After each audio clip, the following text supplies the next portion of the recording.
તો મોબાઈલનું સામાજિક દૂષણ જે રોકવા સરકાર હવે કાયદો બનાવશે। જી હા, મોબાઈલના દૂષણને રોકવા માટે સરકાર કાયદો બનાવવા જઈ રહી છે। મોબાઈલના દૂષણને રોકવા સરકાર ટૂંક સમયમાં જ કાયદો લાવશે, જ્યાં બાળકોના મોબાઈલ વાપરવા અંગે હવે સરકાર કાયદો બનાવવા માટે મક્કમ છે।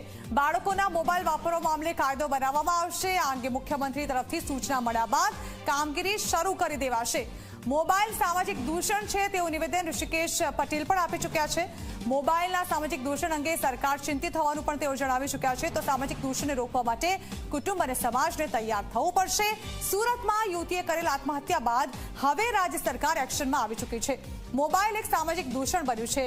મોબાઈલના કારણે યુવતીએ આત્મહત્યા કરતા આ મામલો વધુ ગંભીર બની ચૂક્યો છે।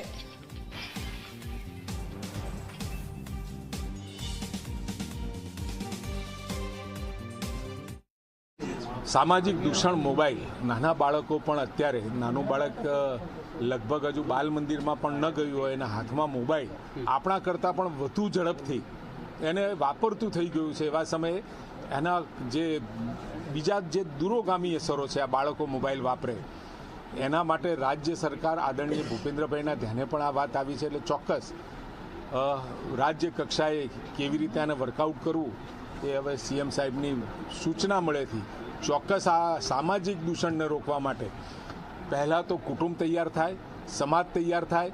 કોઈ પણ કાયદો બન્યો હોય તો એ કાયદા માટે સામાજિક દૂષણ જ્યાં જ્યાં હોય ત્યાં સમાજે તૈયાર થવું પડે, કુટુંબે તૈયાર થવું પડે અને વ્યક્તિએ પણ તૈયાર થવું પડે। એના માટે કાયદો તો આપણે બનાવીશું અને ભવિષ્યમાં બનશે પણ ખરો, કારણ કે આ સામાજિક દૂષણની ચિંતા સરકાર લેવલે ને સમાજ લેવલે પણ અન્ય ઘણા બધા પ્લેટફોર્મ ઉપરથી આપણને જોવા મળે છે।